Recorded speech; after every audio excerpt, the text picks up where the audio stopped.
Hello everybody, my name is Soren Kalreas and I'm going to be doing a reading of a story that really touched me a while ago, and it is called None Ever Ask. It is written by Mitslits. I'm not sure if I pronounced that correctly, but it has many good reviews, and it was really good. And the first chapter that I'm reading is called Why.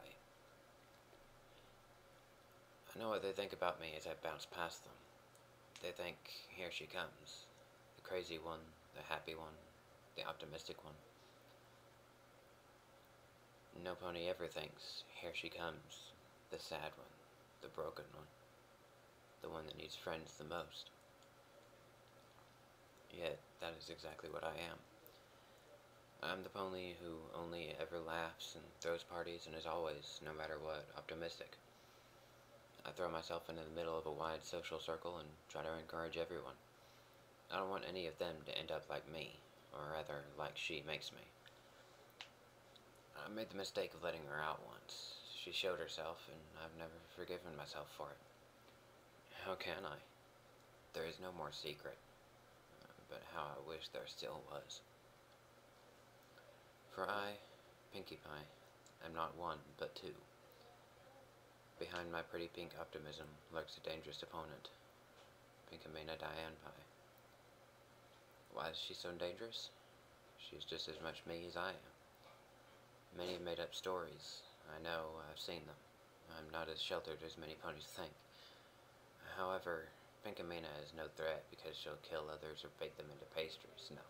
In fact, well, in fact, she's only dangerous to me. I'm the only one she ever injures, but I fear someday that she will twist me to the point where I turn into what others imagine she already is. She changes my mind, turning my every thought into something negative. She makes the happiest thoughts I can conjure drip with deadly poison. I can do nothing right while she's there. She rips on me for everything, calling me every name in the book and feeling glad. She does not want to leave me, but that is when I need to be positive. She makes it impossible, feeding off of my misery and depression. She loves to hurt me, to make me feel miserable, for it makes her feel better. Powerful, even.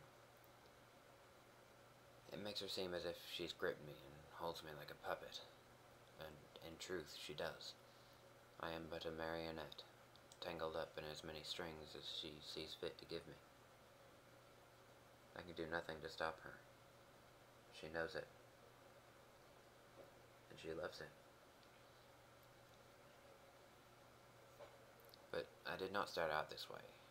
Of course not. How could an innocent filly see anything but goodness in the amazing world around her? Everything is a wonder at that age.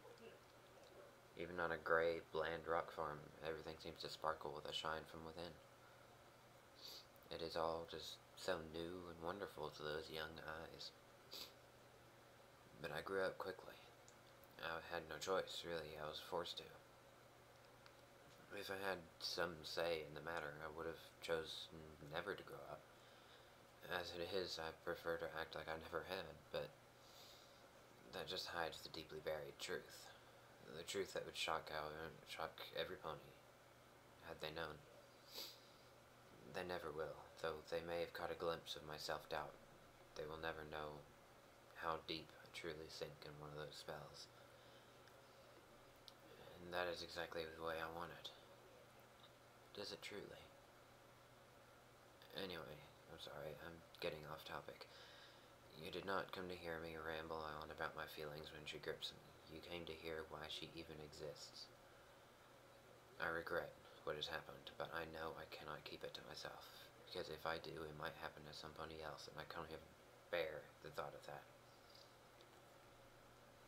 If another was to be like me, because of me, I would probably make her stay permanently, just to be numb instead of grieved. It started when I was young. My childhood was not one of joy or happiness. It was only gray and rocks and him, my father. Many people wonder why I left the rock farm, my sisters, and my family. It wasn't the sonic rain boom like most ponies think. It wasn't my sisters torturing me, as they never truly did. Sure, they picked on me and made fun of me, but what else are siblings for? It wasn't my mother. She was as still as the rocks that surrounded her, day in, day out. They got to you, eventually. And they got to my father. He snapped one day, suddenly. None of us, not even my mother, could tell at first. He went on as always, collecting rocks and the like, rolling them one by one down the rock pile. But he soon began staying there. Hours would pass, and we would all wait. But the door wouldn't open, and his face wouldn't poke in with that little half-smile that had captured my mom's heart. Inky, Blinky, and I had to go to bed without seeing him, day after day, night after night. At first he was more subtle about it. He only spent a few minutes there, then half an hour, then a full hour, then 2, 3, 4, until eventually he just stayed out there, all night and all day. Rocks, rocks, and more rocks. Mother paced back and forth, glancing at the door as if she was frightened of it. She never went out to help him, or us, in the fields anymore. She sat in her old rocking chair near the fireplace. She sat there, rocking and mumbling until the three of us got so scared we spent all day in the rock field. But we all refused to go out to the rock pile. What if something was there and had taken Father? What if he had some secret thing for us hidden out there? What if, and what if? There were just too many for us. We refused to go, so we made our own rock pile. When night fell, we'd sneak into the house, past Mother, and into our rooms. We'd huddle together and usually whisper about anything and everything. Well, whatever we could talk about to take our minds off of Mother and Father. It usually worked. We'd fall asleep all in one big pile, right there in the middle of our floor. Our beds stood unused. We didn't need them, we just needed each other at that point in time. It might not seem so scary to you, but imagine it. You're young. Very young. You do nothing but push rocks back and forth all day, every day, surrounded by gray. Your mother, father, and sisters are all you've ever known. You can't see yourself, the one bright spot in all of the gray. But they can. Everyone but you. You barely know you're bright, you're so covered in dirt and dust. One day, your father disappears. Except you know exactly where he's at, but why is he there? Well, you're too scared to go and find out, so you never find out. Instead, you sit at home for a few days with your mother, until she goes crazy, staring at the wall and mumbling and rocking. What would you do? You'd be scared.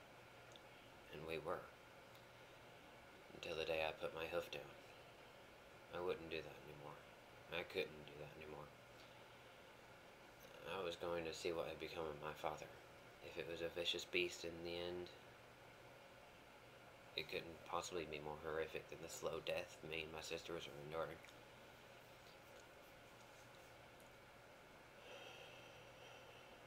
Without telling anyone, not even Inky or Blinky, I visited the rock pile. My knees shook as I approached. Despite all my bravado, I was scared stiff. I could barely force my hooves to take one more step, and yet I kept going, kept moving, much too quickly it seemed to me. And soon, where was I but at the foot of the rock pile? I had only to climb it and peer down to see what my father had become to. And so I did. One hoof in front of the other, as quietly as possible. I crept up the pile of rocks until I reached the very top. My teeth were chattering so hard and my heart beating so loud that I was surprised no pony seemed to be able to hear him. The blood rushed in my ears as I slowly, ever so slowly, peered over the edge of that fateful rock pile. And I screamed. And I fell. And I hurt. Inky and Blinky must have noticed that I was missing soon after, because they soon came running up, fear in their eyes.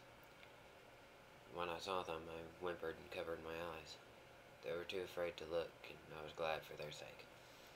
If they'd seen it, I don't even want to consider the possibility. I tried to stand, but the pain was too much. My sisters rushed to my side and supported me. The three of us made it back into the house and back to our room before I collapsed on the ground. Tears rushed out of my eyes and made a small puddle on the floor. They asked me what I'd seen, but I could not bring myself to tell them. But also, I could never forget. The sight has haunted me to this day, and I don't believe it'll ever go away. Every time my eyes close, I see it, and I usually succeed in pushing it away. But there are times when I cannot, and that is when she appears. Nobody ever asks why she exists, but I know it's because of that day. The rock pile, my father. She was made to protect me from it. From the picture that is forever burned into my mind. If you ask, I may tell you, but none ever do. None ever ask.